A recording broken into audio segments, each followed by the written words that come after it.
لا تنسوا الإعجاب بالفيديو والاشتراك في القناة تشجيعا لنا لنستمر بنشر المزيد إن شاء الله. السلام عليكم ورحمة الله. اليوم حلقتنا خاصة جدا وموجهة لواحد الفئة عزيزة علينا كاملين، الأساتذة والأطور اللي عطاو عمرهم للتعليم ووصلوا لمحطة التقاعد. بزاف ديال الناس ملي كيقربوا يخرجوا تقاعد كيجيهم واحد النوع ديال التخوف، كيقول لك صافي واش غنولي غير جالس القهوة، واش غنولي نتحسب على الهامش، واش صاليري اللي نقص غيقدر يعيشني.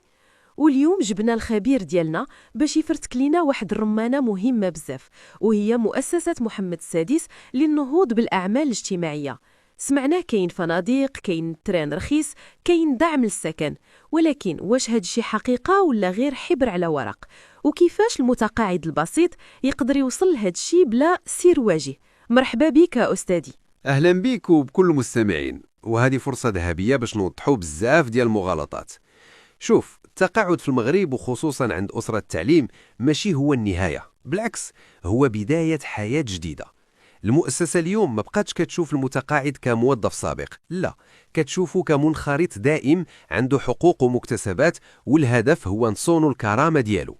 اليوم غادي نشرحوا كيفاش هذا المتقاعد يقدر يسافر، يسكن، يداوى ويستمتع بحياته بأقل تكلفة ممكنة، انطلاقا من الوثائق الرسمية والمساطر الجديدة لعام 2024-2025. أستاذي، بغيت نبدا معاك بأول مشكل كيوقع.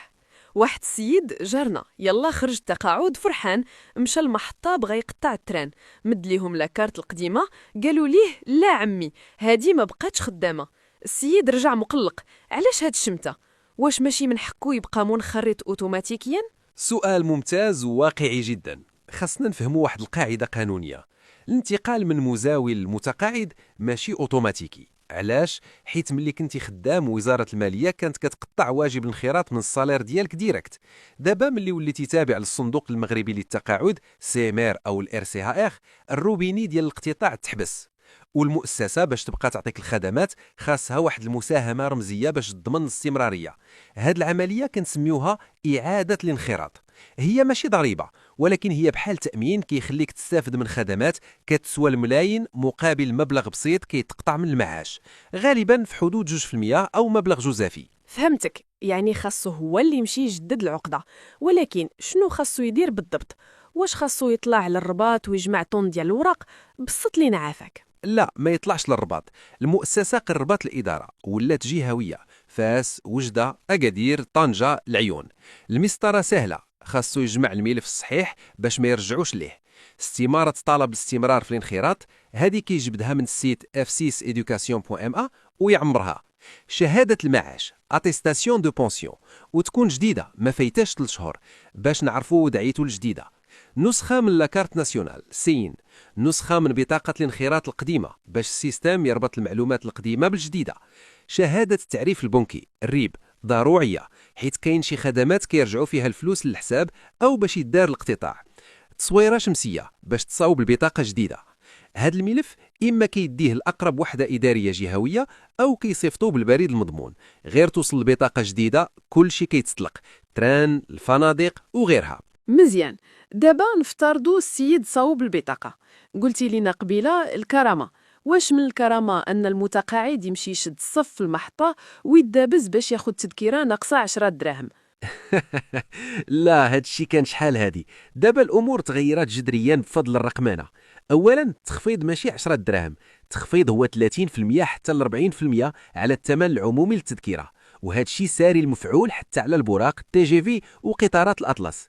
ثانيا، ومهمه بزاف، ما بقاش الصف. المتقاعد اليوم يقدر يقطع ورقته وهو جالس في صالون دارو من التليفون عبر موقع ONCF Voyage. غير كيدخل رقم الانخراط في واحد الخانه مخصصه، السيستم كينقص الثمن اوتوماتيكيا. هادي زوينة، ولكن سي رشيد، المغرب ماشي كله فيه التران. الناس ديال الرشيدية، زاكورا، طاطا، المناطق النائية، واش هادو منسيين؟ ابدا، المؤسسه فكرت في العداله المجاليه. الناس اللي ما عندهمش تران كاين 2 حلول: سوبرا تورز تابعه للONCF كتطبق نفس التخفيضات وكتوصل لمدن بحال العيون، الداخله، ورزازات، تطوان، طماط. الجديد هو ماركو.ma. هذه منصة رقمية دخلات في شراكة مع المؤسسة، كتجمع شارات الشركات ديال الكيران النقل الخاص. المتقاعد كيدخل للتطبيق، كيختار الكار اللي بغا، كيشوف تصاور واش كاين الويفي، واش الكراسي مريحة، وكيخلص بتخفيض حصري بلا ما يمشي للمحطة الطرقية ويتعرض للمضايقات. تبارك الله، يعني دابا المتقاعد يقدر يسافر هو ومرته وولادو. واش التخفيض كيشمل حتى العائلة؟ نعم، الزوج أو الزوجة والأبناء اللي عمرهم ما بين 4 سنين و 21 سنة كلهم كيستافدوا من نفس التخفيضات في القطار. هذه فرصة باش المتقاعد يزور العائلة ولا يمشي يدوز العطلة ويكسر ديك العزلة اللي كتجي مورا التقاعد. جبتي سيرة العطلة، وهنا بغيت نوقفك شوية. كنسمعوا بزاف بزافير كيقولوا فنادق واعرة، ولكن كيقولوا عاوتاني عامرة ديما وما كيلقاو فين يحجزوا. شرح لينا شنو هما بعدا وعلاش هاد الزحام؟ واش غير باك صاحبي؟ شوف، باش نكونوا صرحاء وشفافين، مركبات زفير، مراكش، الجديدة، إفران، أكادير راها منتجعات سياحية مصنفة 4 أو 5 نجوم، يعني هاي ستاندرد. وفي نفس الوقت الثمن مدعوم بواحد الشكل خيالي. نعطيك مثال، ليلة في فندق زفير تقدر تقام على المتقاعد ب 200 أو 250 درهم، في حين أن قيمتها الحقيقية في السوق هي 700 أو 800 درهم. يعني المؤسسة كتخلص عليك 60 حتى ل 70%. دابا تخيل معايا، منتوج فاخر زائد ثمن رخيص جدا زائد مئات الآلاف ديال المنخرطين، طبيعي يكون الطلب كبر بزاف من العرض. منطقي، ولكن شنو الحل؟ المتقاعد باغي يرتاح، ماشي يبقى حاضي السيت وقتاش يتحل. المؤسسة دارت حلول تنظيمية باش تضمن تكافؤ الفرص. أولا، الرقمنة الكاملة. الحجز كيكون حصري عبر موقع زفير بلا ام ما كاينش نشوف لك المدير أو لا دوز ليا في التليفون، السيستم هو اللي كيحكم. ثانيا، نظام القرعة. فوقات الذروة بحال الصيف ملي كيكون الضغط رهيب كيديروا قرعة إلكترونية باش اللي استفد هاد العام يعطي الفرصة لغيره العام الجاي.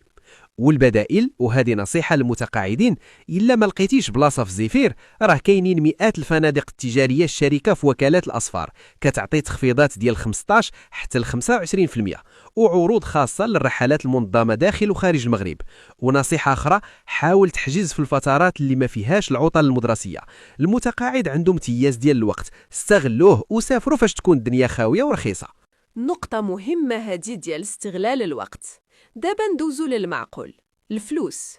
المتقاعد كتكون عنده مشاريع، باغي يكمل دارو، باغي يزوج ولدو، ولا غير باغي يشري شي حاجة للدار. ولكن الأبناء كيبداو يشوفوا فيه شوفة ديال أنت كبير في السن، المخاطرة كاينة. واش المؤسسة عندها حلول مالية؟ بالتأكيد، الملف المالي هو التحدي الكبير والمؤسسة واعية به. عندنا هنا 3 ديال المنتجات رئيسية خاص المتقاعد يفهم الفرق بيناتها. أولا، برنامج امتلاك للسكن. بزاف كيسحبوا أن دعم السكن كيوقف مع التقاعد. خطأ، المتقاعد اللي عمره ما استفد من دعم السكن باقي عنده الحق، بشرط السن ديالو يسمح ليه ياخذ قرض، غالبا حتى ل 70 أو 75 سنة حسب البنك.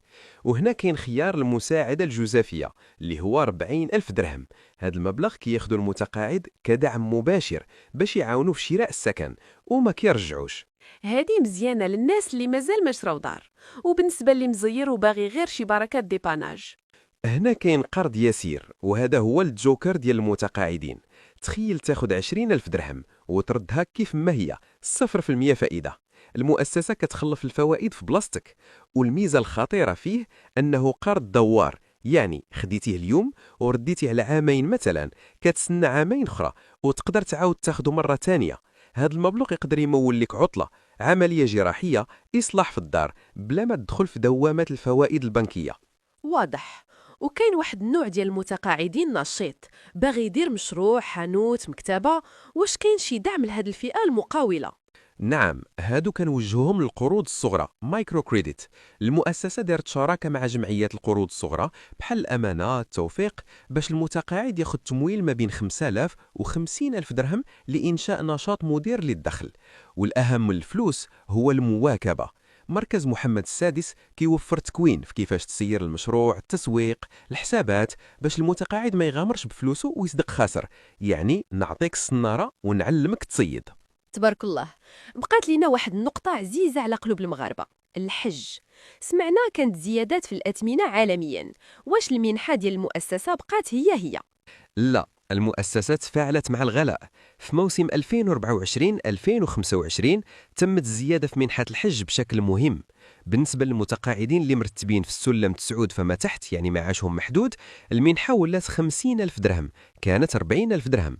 بالنسبة للسلم 10 فما فوق، الناس اللي سنهم فات 64 سنة، المنحة ولات 40,000 درهم. طبعا خاصك تكون نجحتي في القرعة ديال وزارة الأوقاف وتدفع الطلب ديالك في الأجل. الله يسهل على الجميع. آخر سؤال أستاذي هو التكنولوجيا. المتقاعد اليوم باغي تكونيكتا، يهدر مع حفايدو في الواتساب، يقرأ الأخبار. واش كاين شي عوين في هذا الباب؟ طبعا المتقاعد ما خاصوش يعيش أمية رقمية. كاين برنامج نافذة 2 وهو ساري المفعول للمتقاعدين أيضا. منحة الحاسوب، شري حاسوب، جيب الفاتورة، المؤسسة كترجع لك 2000 درهم في الحساب ديالك. تخفيض الاتصالات، كاين تخفيض دائم ديال 25% على اشتراكات الانترنت، الفيبر او 4G والهاتف النقال. هادشي كيعاون المتقاعد يبقى مطلع ويستعمل دوك التطبيقات نيت باش يحجز التران والفندق اللي هضرنا عليهم. تبارك الله عليك السي الاسم. الصراحة معلومات كتوزن بالذهب. بغيتك في ختام هذه الحلقة توجه كلمة مباشرة للكاميرا لكل متقاعد كيشوفنا دابا. شنو هي خلاصة القول باش يعيش تقاعد مريح؟ رسالتي لكل أستاذ وأستاذة متقاعدين: ما تعطلش. نهار تشد قرار التقاعد، نهار تمشي تجدد الانخراط. الاستمرارية هي المفتاح. تعلم التكنولوجيا، وليداتك يعلموك، أو دخل المراكز إكليل الثقافية تعلم. راه زفير والتران ونافذة كل شيء ولا في التليفون. كون ذكي ماليا، استغل القرض يسير 0% فائدة باش تمول احتياجاتك وبعد على الكريديات الغالية. تحرك، سافر بالتخفيضات، سير لمراكز الاصطياف. راه التقاعد هو الوقت باش تكافئ راسك على سنوات تعب. المؤسسة كاينة باش تخدمك، ولكن خاصك انت تكون عارف حقوقك وتطالب بها. شكرا جزيلا لك. مستمعينا الكرام، كنظن الصورة وضحات. التقاعد ماشي نهاية العالم، بالعكس هو فرصة باش تعيشوا حياة كريمة وممتعة إلا عرفتوا كيفاش تستغلوا الخدمات المتاحة. ما تنساوش تبارطاجيو هذه الحلقة مع الوالدين، مع الجيران، ومع أي متقاعد كتعرفوه، فالدال على الخير كفاعله. خليو لنا أسئلتكم في التعليقات ونتشاوروا في الحلقة الجاية. تهلاو في راسكم وبسلامة.